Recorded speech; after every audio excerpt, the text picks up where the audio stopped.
Hi friends, welcome to any time Tamil channel. இன்றைக்கி நாம் வட்டலப்பம் எப்படி செய்கிறதுன்னு பார்க்க போகிறோம். இது ரொம்ப சாஃப்டான, ஸ்வீட்டான, சிம்பிளான ரெசிபி.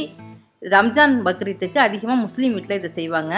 வட்டலப்பம் செய்கிறதுக்கு 4 முட்டை, 100 கிராம் சுகர், 100 கிராம் திக்கான தேங்காய் பால், 1 ஸ்பூன் கசகசா, 5 முந்திரி எடுத்து வச்சுருக்கேன். இப்போ கசகசாவையும் முந்திரியும் மிக்சியில் அரைச்சிக்கலாம். கொஞ்சம் தேங்காய் பால் சேர்த்து மிக்சியில் அரைச்சிக்கோங்க. அரைஞ்சிடுச்சு.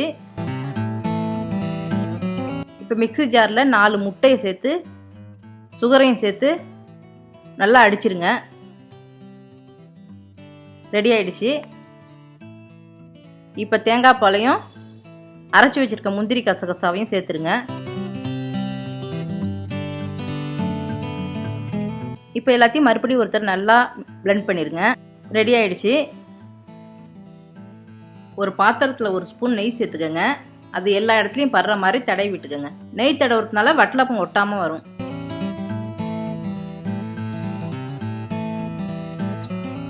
இப்போ ரெடி பண்ணியிருக்கிற முட்டையை சேர்த்துடலாம்.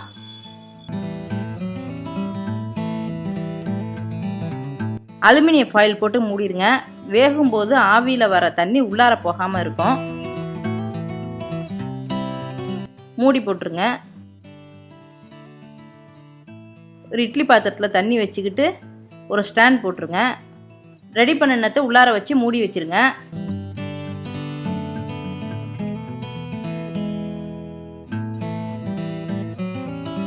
ஒரு அரை மணி நேரம் வேகட்டும். அரை மணி நேரம் ஆயிடுச்சு. இப்போ ஓப்பன் பண்ணி பாருங்க.